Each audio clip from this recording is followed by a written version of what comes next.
नमस्कार दोस्तों, मेरा नाम शास्त्री, स्वागत करता हूं आपका। कन्या लगन के बारे में आज हम चर्चा करेंगे। कन्या लगन और अपने ज्योतिष सिखाने की श्रृंखला को जारी रखते हैं। जैसा कि मैंने बताया था 12 राशियां होती हैं। पहली राशि मेष, स्वामी मंगल। दूसरी राशि वृषभ, स्वामी शुक्र। तीसरी राशि मिथुन, स्वामी बुध। चौथी राशि कर्क, स्वामी चंद्रमा। पांचवी राशि सिंह राशि होते हैं, सिंह राशि के स्वामी सूर्यदेव। ये 5 टॉपिक हम कवर कर चुके हैं। आज हम चर्चा करेंगे सिंह राशि, कन्या राशि का, जिसके स्वामी बुध होते हैं। 7वीं राशि तुला, शुक्र होते हैं स्वामी। 8वीं वृश्चिक, स्वामी मंगल। धनु होती है 9वीं राशि, गुरुदेव होते हैं स्वामी। मकर और कुंभ 10वीं और 11वीं राशि, स्वामी होते हैं शनिदेव। और 12वीं होती है मीन, जिसके स्वामी होते हैं गुरुदेव। तो देखिए यहाँ पे 6 लिखा है, कन्या राशि हुई। स्वामी कौन होते हैं? बुधदेव। तो लग्नेश कौन होते हैं? बुधदेव। पहला भाव लगन का होता है। लगन में जो भाव, वही जो राशि लगन में,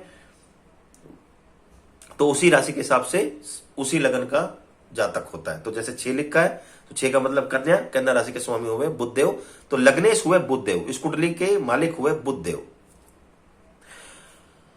तो हम चर्चा करेंगे कन्या लगन के अंदर कौन से कारक ग्रह होते हैं, कौन से मारक ग्रह होते हैं। कारक अगर आपने समझ लिया तो आप समझ पाएंगे कौन से अच्छे ग्रह होंगे जिनकी दशांतर दशा में आपको फायदा होगा, और कौन से खराब ग्रह होंगे, मारक ग्रह होंगे जिनमें आपको दिक्कत होगी। एक बार आपने ग्रहों को समझ लिया, फिर आप बहुत सारी चीजों को समझ पाएंगे कि किसकी ग्रह दशा में आपको फायदा होगा, कारक ग्रह होंगे, कौन से भाग्यशाली रत्न होंगे आपके लिए, कौन से दिन अच्छे होंगे, कौन से रंग आपके लिए अच्छे होंगे, कौन से अंक अच्छे होंगे आपके लिए। तो तमाम चीजें आज हम चर्चा करेंगे कन्या लगन के हिसाब से। तो देखिए 6 लिखा है लगन में, जिसमें पहले भाव में जो राशि होती है उसी के हिसाब से लगन विशेष के बारे में चर्चा करते हैं। तो 6 लिखा है, तो कन्या लगन की ये कुंडली हुई और स्वामी होते हैं बुधदेव। तो बुधदेव क्योंकि कुंडली के मालिक हैं, तो जो मालिक है लगने से वो हमेशा कारक होते हैं, जातक को फायदा देंगे। तो बुध को आप कारक समझिए।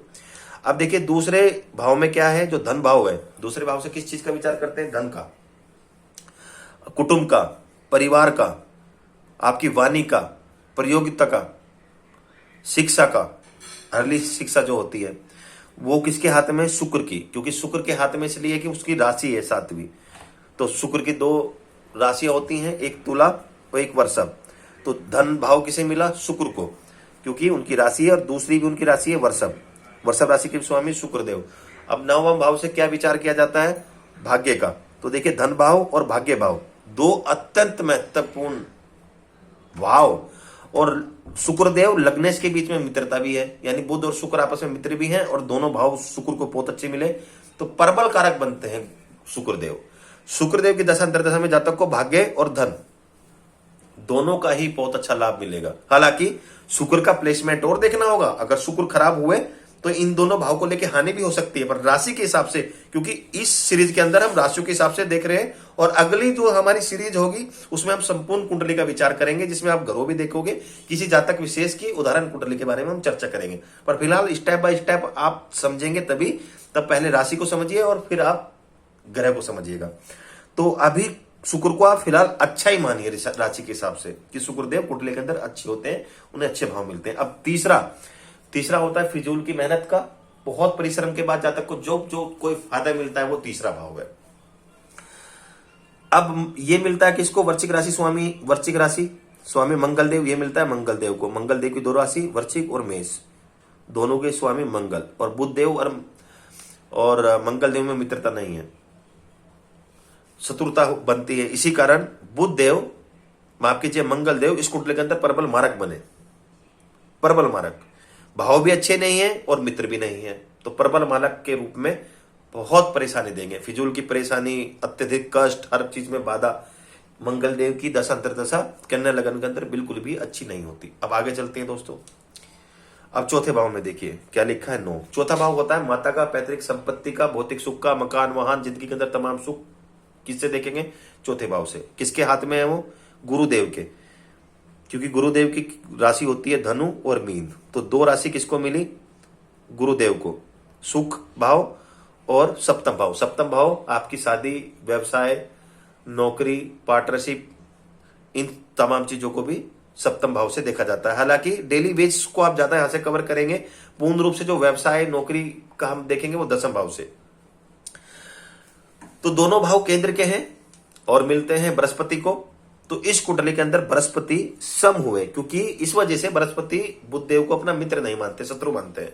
पर 2 भाव केंद्र के, तो इस वजह से गुरुदेव का प्लेसमेंट देखना होगा। अगर गुरुदेव का प्लेसमेंट अच्छा है, वो केंद्र त्रिकोण में है, ऊंचे होके बैठ गए, तो फिर गुरुदेव भी इस कुंडली के अंदर आपको अच्छा ही फल देंगे। पर फिलहाल राशियों के हिसाब से आप सब मान लिए। अगली सीरीज जो हम ग्रहों के हिसाब से जातक विशेष की कुंडली के बारे में चर्चा करेंगे, तब आप पूर्ण रूप से समझ पाएंगे कि गुरुदेव कारक बनते हैं मारक। फिलहाल आप इनको समझिए। अब देखिए 5वें भाव पे आते हैं। 10 लिखा है। 5वां भाव होता है आपकी बुद्धि का, और नवम से नवम अगर हम विचार करेंगे, भगवत भाकम के बारे में भी हम चर्चा करेंगे, तो नवम भाव जो होता है, माफ कीजिए 5वां भाव जो होता है, इससे भी आपका भाग्य जुड़ा होता है। अनसर्टेन गेन, आकस्मिक लाभ, शेयर बाजार, सट्टा, जो आकस्मिक लाभ मिलता है, भाग्य का भी देखा जाता है, आपकी पढ़ाई का देखा जाता है, संतान का देखा जाता है, रिलेशंस का देखा जाता है, दोस्ती का देखा जाता है, आपकी पढ़ाई का देखा जाता है, आपकी बुद्धि कैसी रहेगी। 5वां, तो 5वां भाव भी बहुत महत्वपूर्ण है। त्रिकोण के 2 भाव बहुत महत्वपूर्ण माने गए हैं, 5वां और 9वां। ये किसको मिलता है? शनि को। और देखिए एक छठा भाव मिला। छठा भाव रोग, ऋण, शत्रु, दुर्घटना, परेशानी, कोर्ट कचहरी को दर्शाता है, गुप्त शत्रु को दर्शाता है। तो एक त्रिकोण का भाव मिला, एक खराब भाव मिला। तो क्योंकि लग्नेश के मित्र भी है शनिदेव, 10 और 11, ये राशि के स्वामी शनिदेव लग्नेश के मित्र, और एक त्रिकोण का भाव मिलने के कारण छठे भाव का दोष नहीं लगेगा। तो शनि भी कुंडली के अंदर कारक बनते हैं, उनकी दशांतर दशा में भी जातक को फायदा होगा। अब आगे चलते हैं दोस्तों। ये भी कवर हो गया, ये भी कवर हो गया। अब इस पे आ जाइए 11वें भाव के अंदर। 11वें भाव के अंदर क्या है? कर्क राशि। कर्क राशि के स्वामी कौन होते हैं? चंद्रमा। अब बुध देव कुंडली के जो मालिक हैं, बुध देव, वो चंद्रमा को अपना मित्र नहीं समझते। हालांकि चंद्रमा बुध को अपना सम मानते हैं। 11वां भाव जो कि केंद्र त्रिकोण का नहीं है, तो चंद्र को आप कुंडली के अंदर मारक ही समझिए। हालांकि चंद्र क्योंकि लाभेय से अगर अपनी खुद की राशि में हुआ था, यहाँ पे आपको कुछ पॉजिटिव रिजल्ट भी देखने को मिलेंगे।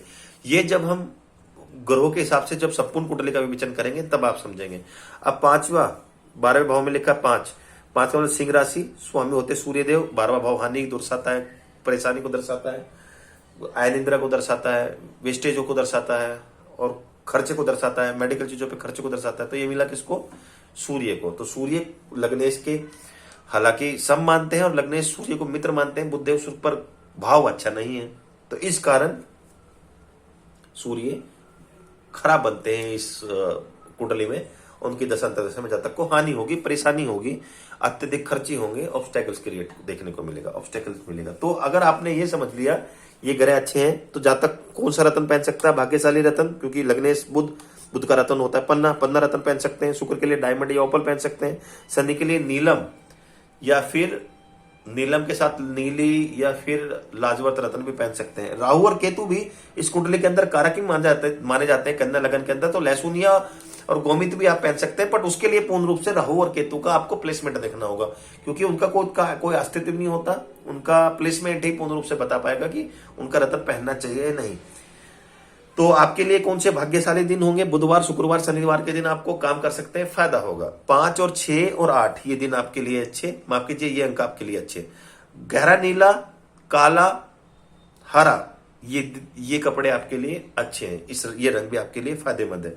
हालांकि ये जो आप कारक ग्रह समझ रहे हैं, ये इनका प्लेसमेंट भी देखना होगा। जब हम ग्रह विशेष के बारे में बात करेंगे, जो संपूर्ण कुंडली की बात करेंगे अगली सीरीज के अंदर, अगर वो 6, 8, 12 में बैठ गए तो जरूरी नहीं है जो कारक ग्रह हैं वो भी आपको अच्छा फल दें। वो अच्छे होने के बावजूद भी खराब फल भी दे सकते हैं। फिलहाल मैंने आपको राशियों के हिसाब से बताया, तो आप समझिए अच्छे ही हैं। और जो कभी कभी खराब ग्रह होते हैं, ये भी बाध्य हो जाते हैं अच्छा फल देने के लिए। तो इसी वजह से संपूर्ण कुंडली का जब हम विचार करेंगे तब आप ये समझेंगे। अगर आप डायरेक्ट इस वीडियो पे आ गए हैं तो पिछली वीडियो जरूर देख लीजिएगा, जहां पे मैंने बेसिक ग्रहों के बारे में, राशियों के बारे में, 12 भावों के बारे में, तमाम और अदर बेसिक चीजों के बारे में बताया है, ताकि जब हम धीरे धीरे और डेप्थ में चलेंगे आपको कोई दिक्कत ना हो। तो नमस्कार दोस्तों, वीडियो अगर अच्छी लगी तो लाइक करना, चैनल को सब्सक्राइब करना मत भूलिएगा। धन्यवाद।